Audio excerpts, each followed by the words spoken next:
हाँ जी, तो क्या हाल है? उम्मीद करता हूँ बहुत अच्छे। तो खैर एक बार फिर welcome back on your accounts available है प्लेटफॉर्म। तो कर रहे थे chapter number 2 basic accounting term part 1 कर लिया था और अभी तक की इस क्लास 11th की जर्नी का ये हो गया आपका लेक्चर नंबर 13। अभी तक लास्ट लेक्चर के अंदर कुछ एक चीज़ें पढ़ ली थी हम लोगों ने, अकाउंट, कैपिटल, ड्राइंग, एसेट्स और लायबिलिटी के बारे में, कुछ एक्सपेंडिचर रिसीट्स के बारे में, तो ऐसे करके कुछ बातें पढ़ ली थी हमने प्रीवियस लेक्चर में। अब इस लेक्चर के अंदर और फर्दर कुछ एक टर्मिनोलॉजी का मीनिंग क्लियर करके चलते हैं। इस चैप्टर के अंदर आपका कोई भी न्यूमेरिकल कंटेंट नहीं है, सिर्फ थ्योरेटिकल कंटेंट है, सिर्फ और सिर्फ टर्म्स का आपको मीनिंग क्लियर करना है, जिसमें से कुछ टर्म्स आपके लिए काफ़ी ज़रूरी हैं और कुछ का सिर्फ और सिर्फ मीनिंग ही क्लियर अगर आप कर लेंगे तो उतना अपने आप में काफ़ी होने वाला है। मेरे बच्चे ऐसे करके बातें हैं। तो खैर चलिए जी करते हैं जी शुरुआत आपके पार्ट 2 और ये आपका कंक्लूडिव पार्ट है, यानी आखिरी पार्ट है चैप्टर नंबर 2 का। इसी के साथ आज की क्लास के बाद ये चैप्टर नंबर 2 समाप्त और इसी के साथ शुरुआत होगी चैप्टर नंबर 3, शानदार बेहतरीन वाला चैप्टर। खैर तो आओ जरा करें बात। सबसे पहले क्या क्या जी टर्मिनोलॉजीज हैं आपकी, तो कुछ प्रॉफिट गेन ऐसे करके कुछ बातें हैं कि भाई एक इनकम नाम की चीज़ होती है, एक एक्सपेंस नाम की चीज़ होती है। तो इनकम का मतलब क्या, जो भी हम पैसा अर्न करते हैं, जो भी हम पैसा कमा रहे हैं, तो वो बेसिकली हमारा इनकम कहलाता है। हालांकि यूजुअली जो हम जितना भी पैसा अर्न करते हैं, जितना ही पैसा अर्न करते हैं, अब 10 का पेन 12 में बेचा है, 10 का पेन 12 में बेचा, तो यहाँ पर हम जानते हैं कि 2 रुपये का हमें प्रॉफिट हो रहा है। ये जो 2 रुपये का हमें प्रॉफिट हो रहा है, इस प्रॉफिट को ही हम इनकम बोल देते हैं। बस इतनी सी बातें हैं। तो इस सर्कमटेंसेस में अगर 10 का पेन आपने 12 में बेचा तो आपको जितना पैसा मिला इसको क्या पुकारते हैं, तो इसको आप रेवेन्यू पुकारते हैं। ठीक है जी। बचपन में कुछ 8वीं 9वीं क्लास के अंदर तो आपने इस चीज़ को सेलिंग प्राइस नाम से जाना था कि 10 की चीज़ को आप 12 में बेच रहे हो, तो ऐसी सिचुएशन में 12 रुपये आपका सेलिंग प्राइस है, 10 रुपये आपका कॉस्ट प्राइस है। इन दोनों का जो डिफरेंस है उसे हम प्रॉफिट पुकार लेते हैं। लेकिन अब यहाँ क्लास 11th के अंदर अकाउंट्स के अंदर बेसिकली पुरानी टर्मिनोलॉजीज को कुछ नया नाम दे देना है। जितने में हम खरीदते हैं वो तो हमारा कॉस्ट प्राइस ही है। 10 का पेन 12 में बेचा तो 10 रुपये हमारा कॉस्ट प्राइस ही है, उसका नाम नहीं बदला है। लेकिन जो 12 रुपये हैं जितने में हम बेच रहे हैं, जो हमें पैसा मिल रहा है, जो कस्टमर से हमें पैसा मिल रहा है, तो वो से हम रिवेन्यू नाम से कहते हैं। और ये जो रिवेन्यू और अपने खर्चे का ये जो अंतर है, ये जो रिवेन्यू और ये जो हमारा खर्चा है, ये जो हमारा कॉस्ट प्राइस है, इन दोनों के बीच के अंतर को हम क्या कहते हैं? बताओ क्या कहते हैं? तो इसे प्रॉफिट कहते हैं वैसे तो, लेकिन इनकम भी पुकार सकते हैं। तो इनकम क्या है? कुछ नहीं, काफ़ी ज़्यादा आसान, ये एक तरह का प्रॉफिट अर्न ही है। ये कैसे निकलता है? ये कुछ डिफरेंस करके निकलता है। किस में से किसे डिफरेंस, यानी किस में से किसे माइनस करके, तो रिवेन्यू में से एक्सपेंस को माइनस करके निकलता है। तो ये अच्छे से बात याद रखनी है। ठीक है, एमसीक्यू क्वेश्चन में कैसे भी करके आ सकती है कि difference between revenue and expense ये क्या होता है। 4 अलग अलग ऑप्शन आपके दे दिए जाएंगे, तो आपको अच्छे से क्लियर करके रखना है कि रिवेन्यू और एक्सपेंसेस का जो अंतर है वो हमारा प्रॉफिट या प्रॉफिट का ही तो दूसरा नाम है इनकम। तो बस ऐसे करके बातें हैं। ठीक है जी। एक्सपेंस का मतलब क्या होता है, तो ये सबसे शुरुआती क्लासेस में बहुत अच्छे से देखा हुआ है हमने। एक्सपेंस पे तो पूरी चीड़ फाड़ की है, अच्छे से बेहतर तरीके से जाना है कि ऐसी कोई भी चीज़ें जो आपको शॉर्ट टर्म में बेनिफिट दे रही है वो हमारा एक्सपेंस कहलाती हैं। ऐसी कोई भी चीज़ें जिनसे बेनिफिट मुझे विद इन अ ईयर मिल रहा है, एक साल के अंदर अंदर मिल रहा है, वो चीज़ें मेरी एक्सपेंस कहलाती हैं। आम भाषा में इंग्लिश लैंग्वेज के अंदर तो एक्सपेंस का मतलब समझते हैं हम क्या, कि एक्सपेंस का मतलब खर्चा होता है। आपकी जेब से कोई भी पैसा खर्च हो रहा है, आपकी जेब से कोई भी पैसा जा रहा है, वो आपका एक्सपेंस है। लेकिन क्या हमारी अकाउंटिंग में ये सभी चीज़ें एक्सपेंस है? तो जवाब है ना। आपने बिल्डिंग खरीदी, क्या जेब से पैसा गया? हाँ, बट क्या एक्सपेंस है? ना, क्योंकि आपको लॉन्ग टर्म बेनिफिट मिल रहा है।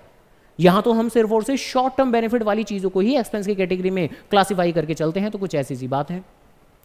तो कोई भी चीज़, कोई भी कॉस्ट वगैरह आप इनकर कर रहे हो, किस लिए? सो दैट आप प्रॉपर वे में अच्छे तरीके से रिवेन्यू जनरेट कर पाओ। और रिवेन्यू का मतलब हम अच्छे से जानते हैं, वही चीज़ कि भाई कितने में हम बेच रहे हैं, यानी कि हम अपनी सेल ऑफ गुड्स जनरेट करने की कोशिश कर रहे हैं। ज़्यादा से ज़्यादा सामान बेच पाएंगे, उसके लिए जो भी हम खर्चा कर रहे हैं, और ऐसा खर्चा जो कि बेसिकली शॉर्ट टर्म में हमें बेनिफिट देके चलेगा, विद इन 1 ईयर हमें बेनिफिट देके चलेगा। तो ऐसे करके बातें हैं कुछ।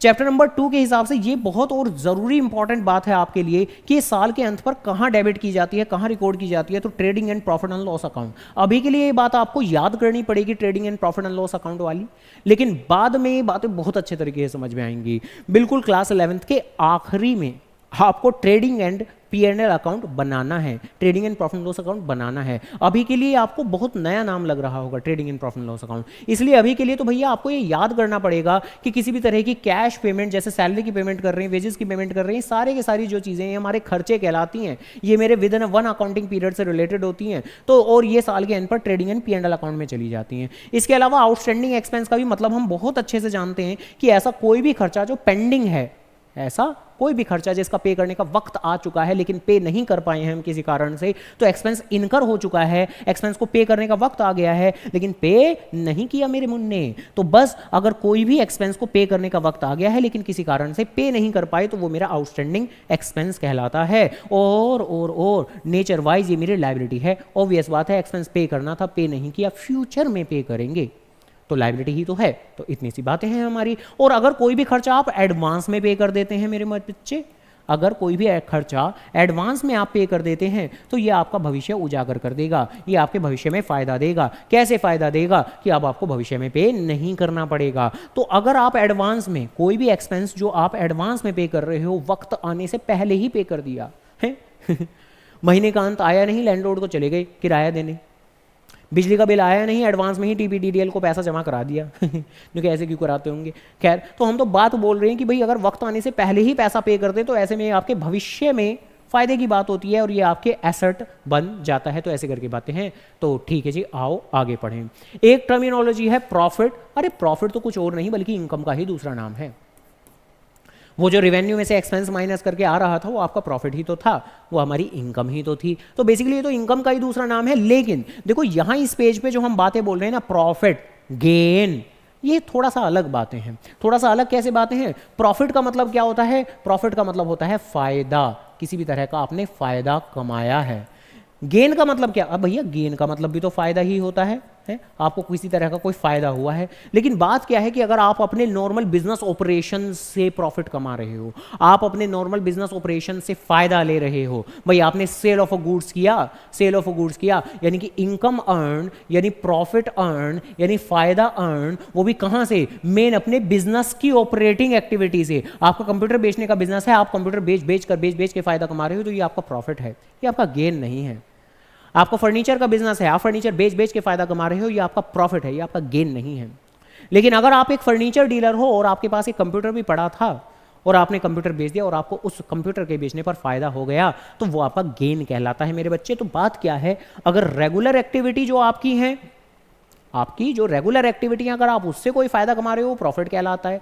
और अगर इरेगुलर एक्टिविटी है, ठीक है जी, कोई नॉन ऑपरेटिंग ट्रांजैक्शन है, यानी कि आपका काम है फर्नीचर बेचने का, आप कंप्यूटर बेचने चल पड़े हो, है ना, आपका काम है ज्वेलरी का, आप ज्वेलर हो, बढ़िया सा आपका ज्वेलरी का शोरूम है और आपने फर्नीचर बेच दिया, ठीक है। तो इरेगुलर एक्टिविटी अगर आप कर रहे हो जो बहुत कभी कभार ही करने वाले हो, तो उन चीज़ों को हम गेन की कैटेगरी में डाल देते हैं। तो बस इतनी सी बात है। और देखो प्रॉफिट कम होता है, प्रॉफिट तो तब होता था जब रेवेन्यू ज़्यादा होता था। लॉस कब होगा? तो एक्सेस ऑफ एक्सपेंसेस, जब आपके एक्सपेंस ज़्यादा हो रहे होंगे, ओवर इट्स रिलेटेड रेवेन्यू, जब आपकी इनकम कम हो रही होगी, भाई रेवेन्यू कम है, एक्सपेंस ज़्यादा है, तो उस सिचुएशन में आप लॉस में चले जाओगे। तो ऐसे करके बातें हैं। और ऑब्वियस सी बात है, जैसे जो प्रॉफिट था वो आपकी क्या करता था, आपकी जो ओनर की इक्विटी होती थी, यानी कि कैपिटल होती थी। ओनर इक्विटी का मतलब क्या हुआ? ओनर इक्विटी का मतलब हुआ कैपिटल।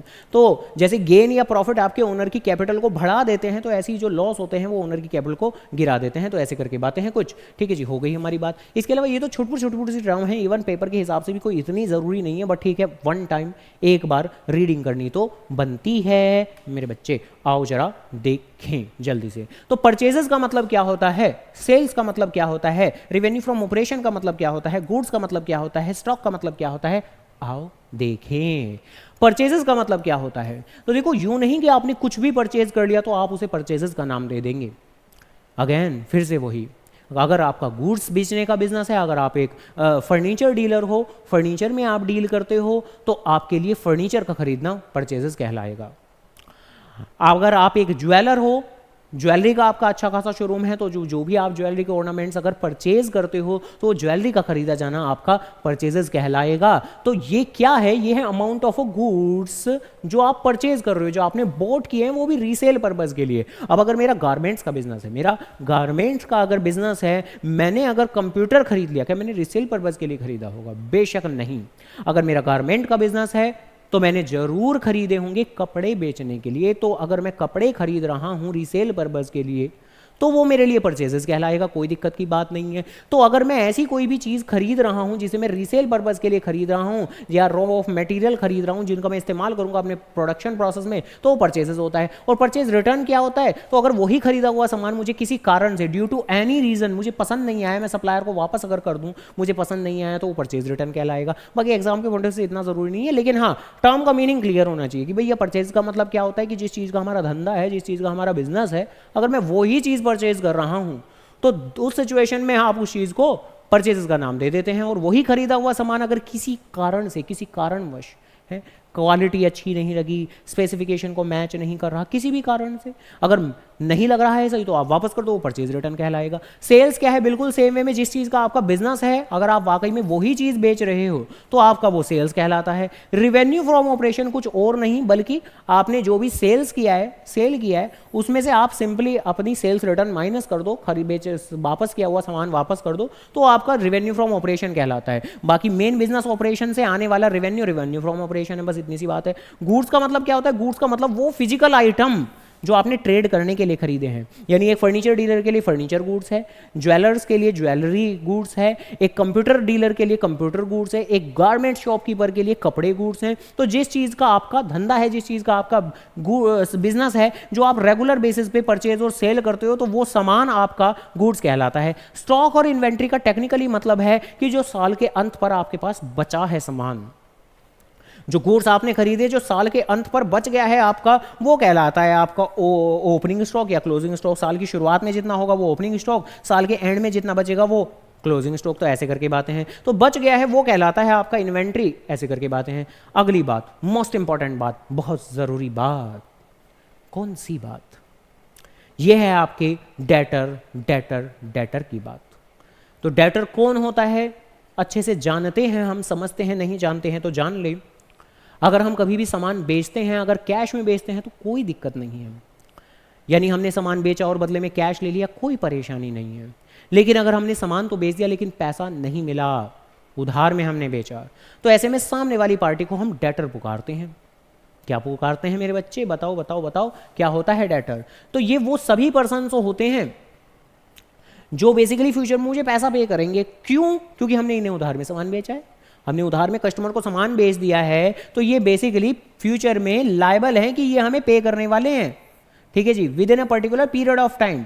तो ये लोग हमारे डेटर कहलाते हैं। और कभी कभी हमें ना इनके ऊपर विश्वास नहीं होता, तो हम क्या करते हैं, इनसे लिखित में कार्यवाही कर लेते हैं कि भैया एक कॉन्ट्रैक्ट बनवा लेते हैं, हमें आप पे विश्वास नहीं है और इस कॉन्ट्रैक्ट में आप साइन वाइन कर दो कि आप इतने टाइम में पैसा पेमेंट कर दोगे, तो उस कॉन्ट्रैक्ट को आप बिल रिसीवेबल कह देते हैं। तो ये क्या है? ये एक तरह का बिल ऑफ एक्सचेंज है, ये एक तरह का कॉन्ट्रैक्ट है, जिस कॉन्ट्रैक्ट के अंदर सामने वाली पार्टी यानी कि डेटर ने एक्सेप्टेंस दे दी है कि हाँ भाई कोई दिक्कत नहीं है, मैं स्पेसिफाइड अमाउंट एक स्पेसिफाइड डेट पर आपको पे जरूर कर दूंगा। तो वो कॉन्ट्रैक्ट को पुकारते हैं बिल रिसीवेबल। यानी जितने लोगों से हमने मुंह ज़बानी बातें की हैं कि हाँ भाई हम आपको उधार में सामान बेच रहे हैं, हम आपको उधार में सामान बेच रहे हैं, आप जल्दी बेसिकली हमें पैसा पे कर देना, तो वो ओरल वाली बातें, जहां आपने ओरल बातें की हैं वो तो आपके डेटर कहलाते हैं, जहां से आपने रिटर्न में बातें की हैं वो बिल रिसीवेबल कहलाते हैं। और इन दोनों को जोड़ के बनता है आपका ट्रेड रिसीवेबल। तो ट्रेड रिसीवेबल क्या है? डेटर और बिल रिसीवेबल को जोड़ के बन जाता है मेरे बच्चे ट्रेड रिसीवेबल। और बिल्कुल सेम वे में यहां बातें हैं कि कई बार हम सामान खरीदते हैं, कई बार तो कैश में खरीदते हैं, कई बार उधार में खरीदते हैं। अगर उधार में हम खरीद रहे हैं तो फ्यूचर में पैसा पे करना पड़ेगा। तो जो सामने वाली पार्टी है वो मेरे लिए लायबिलिटी बन जाती है, वो मेरा क्रेडिटर बन जाती है मेरे बाबू है।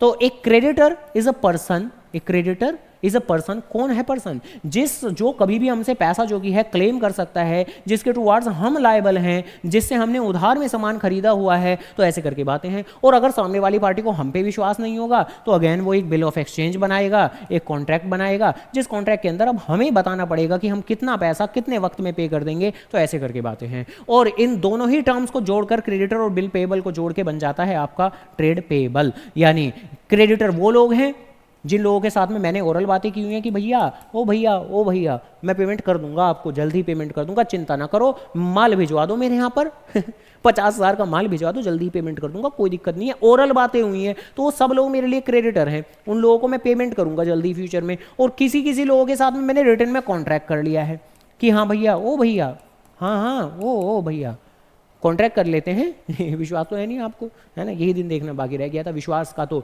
ज़माना ही नहीं रहा है ना, क्या ही कर सकते हैं। तो विश्वास तो है नहीं, तो रिटर्न में कॉन्ट्रैक्ट बना लेते हैं, तो उसे बिल पेबल कहते हैं, दोनों को जोड़ के बन जाता है आपका ट्रेड पेबल। तो ऐसे करके बातें हैं आगे। कॉस्ट का मतलब तो क्या होता है, कॉस्ट का मतलब खर्चा होता है कि ये एक ऐसी अमाउंट इनकर होती है या आप कोई स्पेसिफाई अमाउंट की आइटम की जो खर्चा होता है जिसे आप एट्रीब्यूट कर देते हो, तो वो आपका कॉस्ट कहलाती है। Nothing much important. वाउचर को अच्छे से समझना है, ध्यान रखिएगा, वाउचर को अच्छे से जान लीजिए। जब कहीं भी कोई भी ट्रांजेक्शन हम अपनी अकाउंटिंग में रिकॉर्ड करते हैं तो उसका एक वाउचर जरूर बनाते हैं। हमने परचेज की ट्रांजैक्शन की एक वाउचर बनेगा, रेंट पेड की ट्रांजैक्शन रिकॉर्ड की एक वाउचर बनेगा। जब कहीं भी कोई भी एक पर्टिकुलर ट्रांजैक्शन हम रिकॉर्ड करते हैं तो एक रिटन डॉक्यूमेंट्री सपोर्ट बनाया जाता है, जिसको आपको आगे आने वाले चैप्टर में पढ़ना भी है।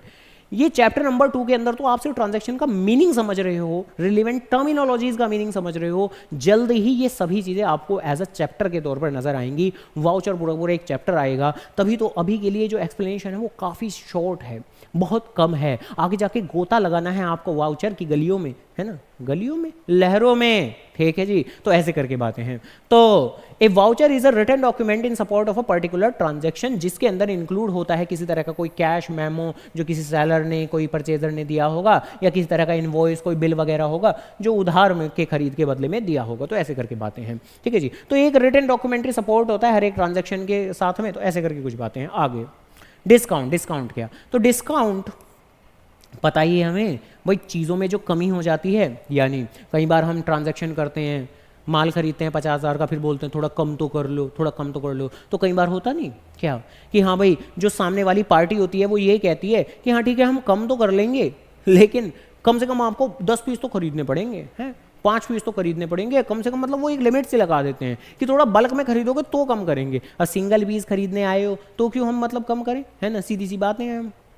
तो बेसिकली कई बार जो सामने वाली पार्टी, भाई अगर हम 50,000 का माल खरीद रहे हैं या कितनी भी एक पर्टिकुलर अमाउंट का गुड्स परचेज कर रहे हैं, तो इन दैट केस कई बार सामने वाली जो पार्टी होती है वो हम पे कंडीशन लगा देती है कि हाँ भाई आपको मिनिमम टू मिनिमम इतनी क्वांटिटी खरीदनी पड़ेगी तो हम आपको डिस्काउंट देंगे। तो ये जो क्वांटिटी बेस्ड डिस्काउंट होता है ये होता है ट्रेड डिस्काउंट, कि हाँ भाई आपको सर्टेन क्वांटिटी या एक सर्टेन वैल्यू का सामान तो खरीदना ही खरीदना पड़ेगा, अगर आप खरीदोगे तो हम आपको डिस्काउंट देंगे। और अगर हम फिर भी मांगते हैं डिस्काउंट, थोड़ा और तो दे दो, थोड़ा और तो दे दो, तो वो कई बार ये भी बोल देते हैं कि आप एक काम करो, पेमेंट अभी के अभी कर दो, यानी उधार मत बोल देना अगर आपने उधार बोला तो नहीं देंगे डिस्काउंट। अगर आपने इमीडिएट तभी के तभी टाइमली पेमेंट कर दी, ठीक है, तभी की तभी पेमेंट कर दी, या 3 दिन के अंदर या 2 दिन के अंदर पेमेंट कर दी, तो हम आपको एक्स्ट्रा 5% और दे देंगे, या 10% एज द केस में भी। तो यानी ये एक ऐसा डिस्काउंट होता है जो वक्त पेमेंट के हिसाब से दिया जाता है, ठीक है। तो ऐसे करके बातें हैं। तो ये डिस्काउंट की बातें ये भी याद रखनी है जी आप लोगों को। इसके अलावा कुछ एक अदर टर्म्स हो गई आपकी, कौन कौन सी,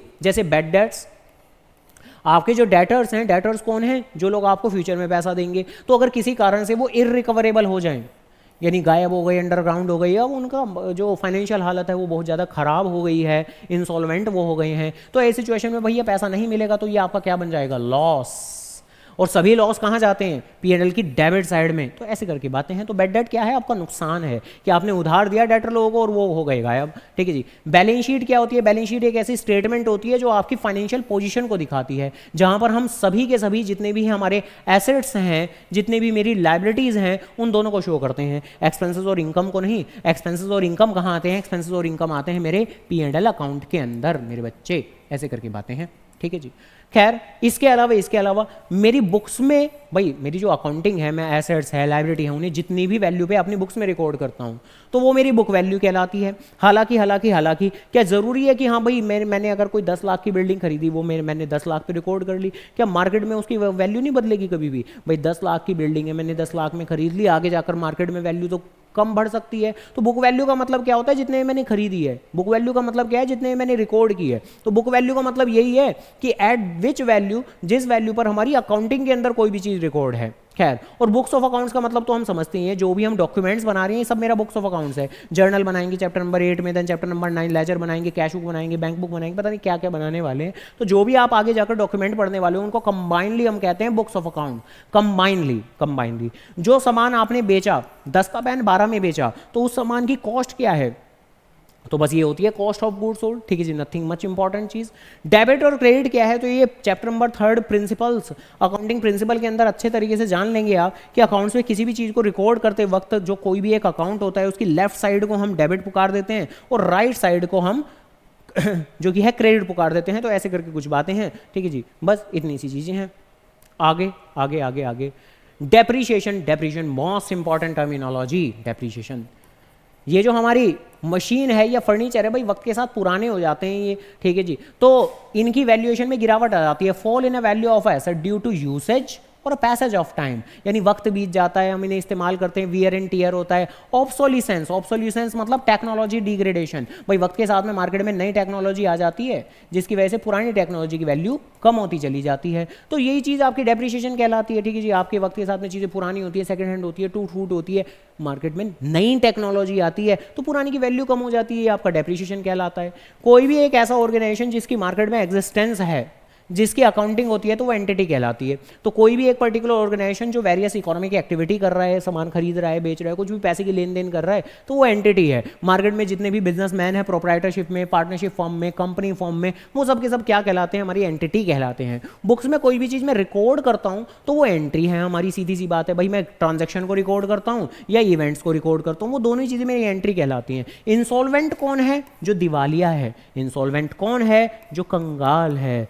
ना धेला बचा, ना जेब में कुछ बचा, ना पैसा कुछ बचा, ना रुपया कुछ बचा, ना घर बचा, ना कुछ बचा, मैं हूँ इंसॉल्वेंट। मैं नहीं हूँ भैया, ठीक है जी। खैर, तो इंसॉल्वेंट ये एक ऐसी स्थिति होती है जिस स्थिति में कोई नहीं आना चाहेगा, एक ऐसी स्थिति जिसमें आप अपने डेट्स को पे करने में असमर्थ रहते हैं। ही इज अनेबल टू पे हिज डेट, ऐसे करके बातें हैं। प्रोप्राइटर कौन है, एक अकेला बिजनेसमैन जो अपना बिजनेस ओन करता है, यानी मालिक है। मालिक मालिक मालिक है, मालिक कौन सा मालिक, बिजनेसमैन है ये, ठीक है जी। Businessman, owner, owner owner of the business, ये होता है आपका प्रोप्राइटर। रिबेट, रिबेट का मतलब क्या होता है, किसी तरह की दी गई छूट, छूट किसी तरह की दी गई छूट। Discount, it is another type of a discount, आप पुकार सकते हो इस चीज को, कोई दिक्कत नहीं है। लेकिन यहाँ कारण क्या है, कई बार कहते नहीं है कि थोड़ी छूट तो दे दो, थोड़ी तो कम कर दो, थोड़ा तो डिस्काउंट वगैरह दे दो, ठीक है। तो it is the reduction in a price of a good. क्यों, क्यों, किस वजह से, क्योंकि आपने ऑफर दिया है किसी कारण से, किसी कारण से। क्या क्या क्या क्या हो क्या रहा है, यहाँ लिखा हुआ है, हाँ ये लिखा हुआ कि ड्यू टू बैड क्वालिटी, है ना भाई। खराब क्वालिटी का आपने सामान भिजवा दिया है तो हम सामने वाली पार्टी से कहते हैं कि भाई आपने खराब सामान भिजवाया है, दाम थोड़ा आप कम लगाओ, ठीक है। हम आपको सामान वापस नहीं कर रहे हैं, बेच देंगे हम जैसे जैसे कस्टमर को, लेकिन आप दाम थोड़ा कम लगाओ। ओरिजिनली हमने 80,000 का सामान मंगवाया था, मगर जो सामान आया है वो घटिया क्वालिटी का आया है या अनस्पेसिफाइड नेचर का आ गया है। हमने मंगाया था काले कलर का, दे रहे हैं मैरून कलर का, तो अनस्पेसिफाइड कैटेगरी का आ गया, तो हम दाम कम करवा देते हैं ऐसे सिचुएशन में। तो ऐसे करके बातें हैं। सॉल्वेंट, भाई इंसॉल्वेंट कौन है, इंसॉल्वेंट वो है जो दिवालिया है, जो कंगाल है, जिसको कुछ नहीं पे कर सकता वो। तो ये कौन है जो इस पोजीशन में होता है, जो अपने डेट को पे कर सकता है। तो ऐसे करके बातें हैं। तो चलिए जी, इसी के साथ में मेरी बात समाप्त हुई यहाँ आज की भी। तो इसी के साथ हमारा चैप्टर नंबर 2 पूरी तरह से कंक्लूड हो गया है, खत्म हो गया है। इसके बावजूद भी अगर किसी एक पर्टिकुलर टर्मिनोलॉजी में आपको कंफ्यूजन आती है, समस्या आती है, परेशानी आती है, दुविधा आती है, डाउट आता है, तो प्लीज कमेंट में आप पूछ सकते हैं बिना किसी हिचकिचाहट के। आपको सिर्फ रिलेवेंट टर्मिनोलॉजी का नाम लिख के देना है कि हाँ भाई हमें एंट्री का मतलब समझ नहीं आया, हमें अकाउंट का मतलब समझ नहीं आया, हमें इंसॉल्वेंट का मतलब समझ नहीं आया, तो आपको सिर्फ उस पर्टिकुलर टर्म का नाम लिख देना है। आपका काम है नाम लिखना, मेरा काम है रिप्लाई करना। किसी भी तरीके से समझाऊंगा जरूर, जब तक समझ आएगा नहीं। तो चलिए खैर, फिलहाल की मेरी बात खत्म होती है, जल्दी मिलते हैं चैप्टर नंबर 3 के साथ। तो फिलहाल मेरी बात समाप्त हुई। तो जैसा कि कहते हैं, अकाउंट्स तो अवेलेबल है ही, एट अवेलेबल है। Okay done, tata bye.